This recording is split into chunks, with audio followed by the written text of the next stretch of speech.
오늘은 교육부 헌신예배로서 하나님께 영광을 올려드립니다.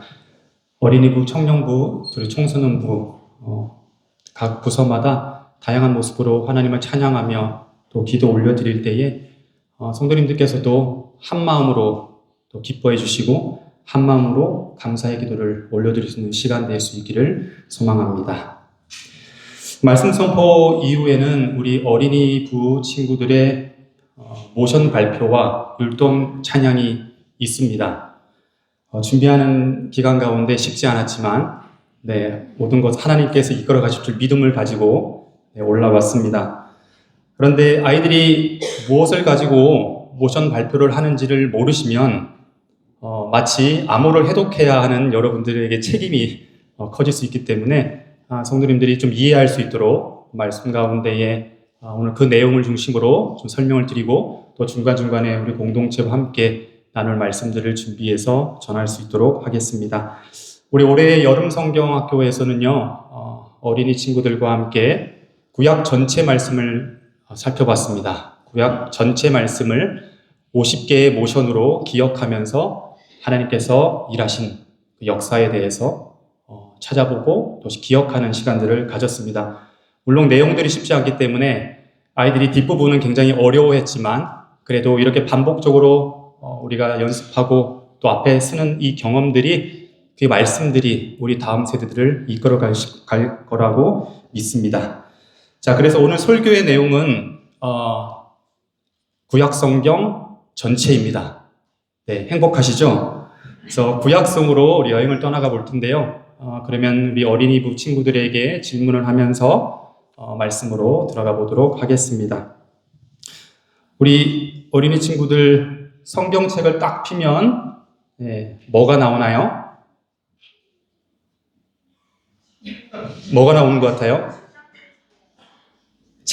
쉬워 뭐예요?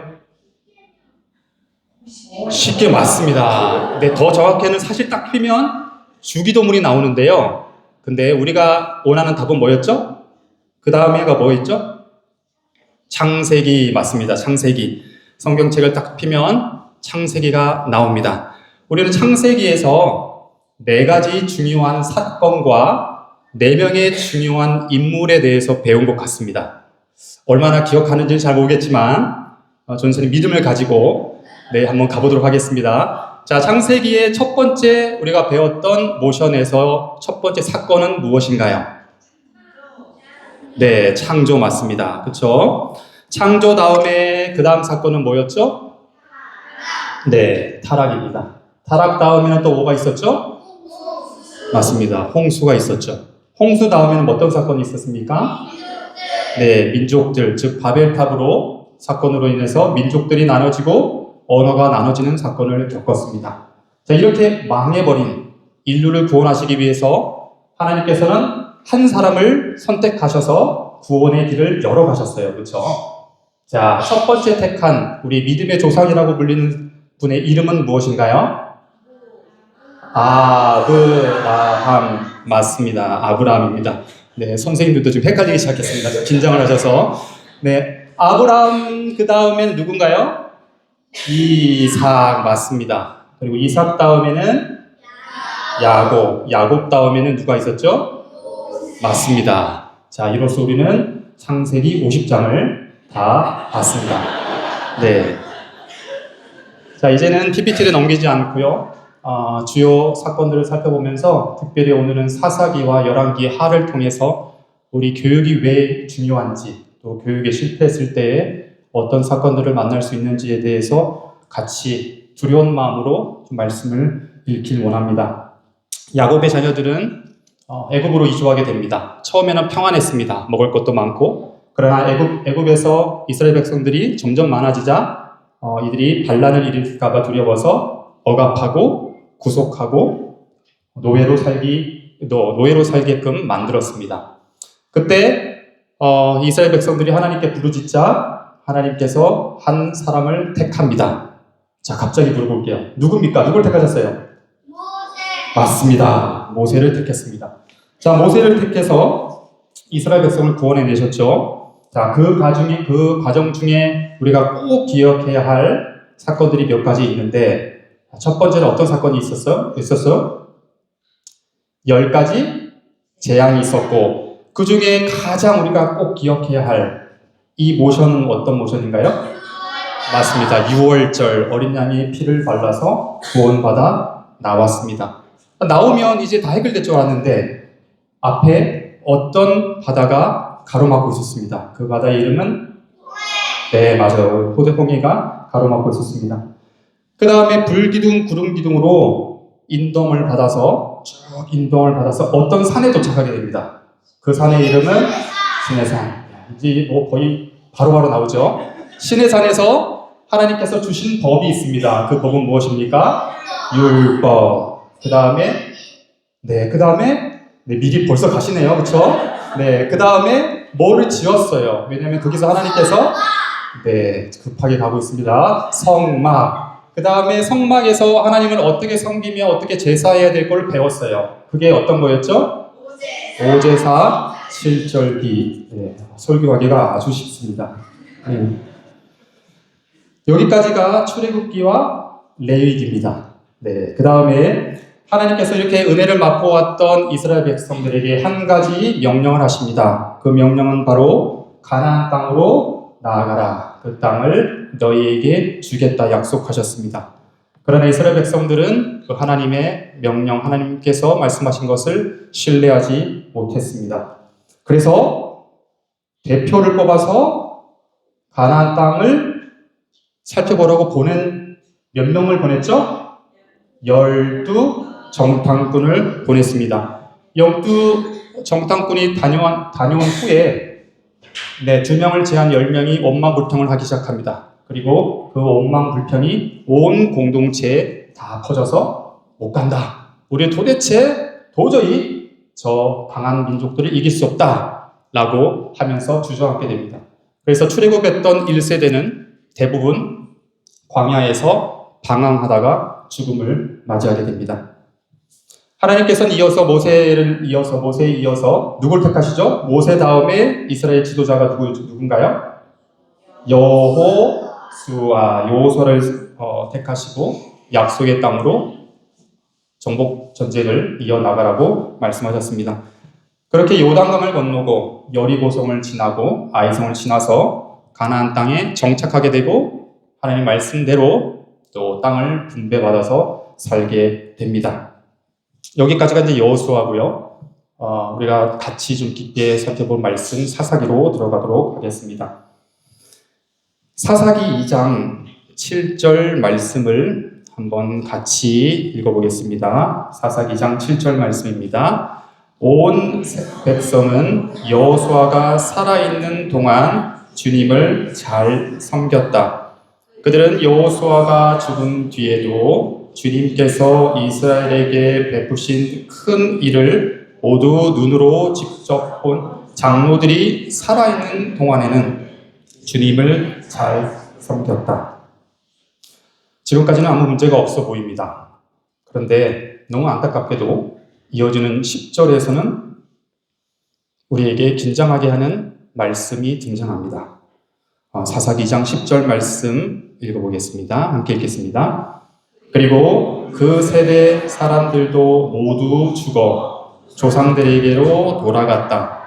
그들이 죽은 뒤에 새로운 세대가 일어났는데 그들은 주님을 알지 못하고 주님께서 이스라엘을 돌보신 일도 알지 못하였다. 새로운 세대는 주님을 알지 못하고 주님께서 이스라엘을 돌보신 일도 알지 못했다고 합니다. 무슨 뜻일까요? 한 세대가 다 죽고 다른 세대가 태어나는 것은 아닐 것입니다. 우리처럼 세대가 걸쳐서 이렇게 다양한 연령대를 유지하고 있었을 것입니다. 그런데 놀랍게도 한 세대가 지나가자 다음 세대는 새로운 세대, 그 세대는 다음 세대가 아니라 다른 세대가 되었습니다. 다시 말해서 다음 세대의 교육에 실패했다는 것을 의미합니다. 다음 세대가 하나님을 제대로 알지 못하고 전혀 다른 세대가 되어버렸습니다. 어쩌면 우리도 마찬가지일 수 있습니다. 우리는 성경을 통해서 하나님께서 하신 일들을 알게 됩니다.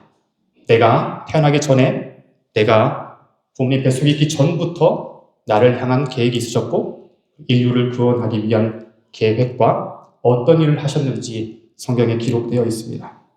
그런데 이 일을 알지 못하고 듣지 못하고 배우지 못하고 깨닫지 못하면 우리 또한 동일한 문제를 맞닥뜨릴 수밖에 없을 것입니다.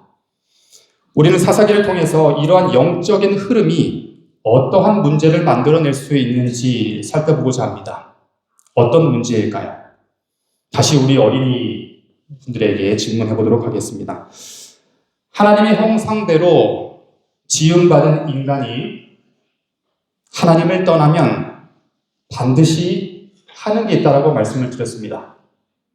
하나님의 형상대로 지음받은 인간이 하나님을 떠나면 반드시 하는 게 무엇인가요? 자, 하나, 둘, 셋. 우상숭배! 네, 맞습니다. 우상숭배입니다. 사사기에 등장하는 이 다음 세대 교육이 실패함을 통해서 이어지는 사건들을 보게 되면 반복적인 악순환이 드러나는데요. 어떤 악순환이냐면 사사기에 등장하는 악순환은 다음과 같습니다. 이스라엘 백성이 잘 살다가 하나님을 배반합니다. 하나님을 배반하면 반드시 우상숭배를 합니다. 우상숭배를 하면 하나님께서 주변 나라들을 강하게 해서 이스라엘을 돌이키기 위한 목적으로 힘들게 만듭니다. 그럼 이스라엘 백성이 힘들어서 부르짖습니다. 부르짖으면 하나님께서 지도자 사사를 보내주십니다. 그리고 그 사사를 통해서 전쟁에 승리하게 하십니다. 그러면 잠시 평화가 찾아옵니다. 그러면 이 평화가 찾아왔으면 하나님께서 하신 일을 기억해야 할 터인데 이스라엘 백성은 동일하게 평안이 찾아오면 하나님을 배반하고 우상숭배하고 하나님께서 다른 나라들을 강하게 해서 힘들게 하면 그때 다시 부르짖으면 사사를 보내주시고 사사를 통해서 전쟁에 승리하고 평안이 오면 또다시 배반했던 것이 사사기의 역사입니다. 이 사이클이 7번 반복됩니다. 우리 생각에 7번 정도 반복했다면 무언가를 깨닫는 사건이 필요할 것 같은데 성경을 찾아보면 깨닫는 사건보다는 점점 더 상황이 안 좋아지는 상황들을 목격하게 됩니다. 사무엘상 8장 20절을 같이 읽어보겠습니다. 사무엘상 8장 20절을 보게 되면 이 영적 흐름이 어떤 식으로 계속 유지되면서 하나님을 배반하는 쪽으로 가는지 알 수 있는 사건이 또 하나 등장하기 때문입니다. 함께 읽어보겠습니다. 우리도 모든 이방 나라들처럼 우리의 왕이 우리를 다스리며 그 왕이 우리를 이끌고 나가서 전쟁에서 싸워야 할 것입니다. 이스라엘 백성이 하나님께 요구하는 장면입니다. 눈에 보이는 왕을 세워주십시오. 눈에 보이지 않는 하나님 말고 우리도 눈에 보이는 왕을 세워주십시오. 이 사건을 한번 자세히 살펴보면 왜 이런 요구를 했을지 한번 생각해보면 아마도 사사기에서 이스라엘 백성이 범죄했을 때 어떤 일이 있었다고 말씀드렸죠? 다른 나라들을 강하게 해서 이스라엘 백성들을 괴롭히게 만들었습니다.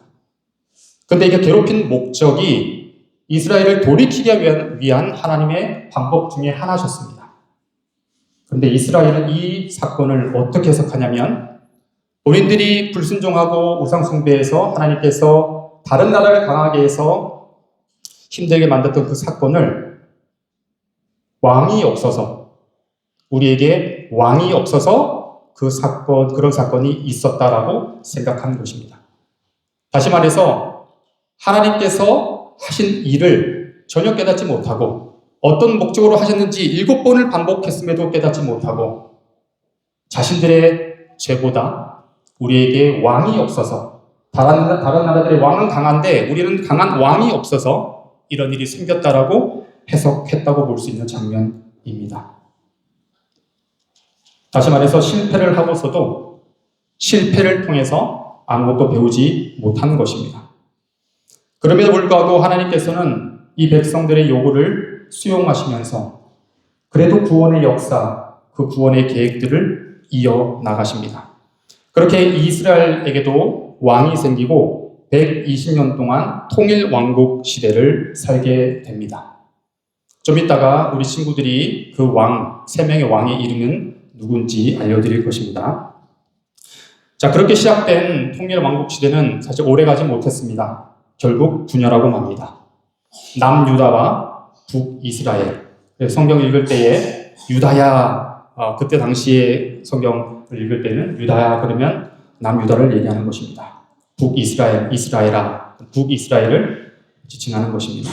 그렇게 돼서 분열 왕국 시대가 열렸습니다. 쪼개진 것입니다. 나라가 쪼개져서 싸우기 시작합니다. 그리고 점점 더 최악을 향하여 달려갑니다. 하나님을 기억하고 찾는 사람을 더 이상 만나기 어려운 시대가 펼쳐졌습니다. 여러 사건들이 있지만 한 가지 사건만 더 보도록 하겠습니다. 열왕기하 1장 2절 말씀입니다. 함께 읽겠습니다. 아하시야가 사마리아에 있는 그의 다락방 난간에서 떨어져 크게 다쳤다. 그래서 그는 사절단을 에브론의 신 바알세복에게 보내어 자기의 병이 나을 수 있을지를 물어보려고 합니다. 지금 당시 상황 가운데서 하나님을 찾는 것이 아닌, 그래서 어려운 일이 있을 때 하나님을 찾는 것이 아닌 지금 누구한테 가서 물어본다고 합니까?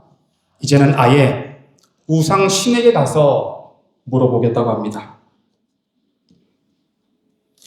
이 광경을 보시는 하나님의 마음이 어떠셨을까요? 얼마나 마음이 아프셨을까요? 그래서 천사를 보내서 그 당시 선지자였던 엘리야를 통해서 이렇게 말씀하십니다.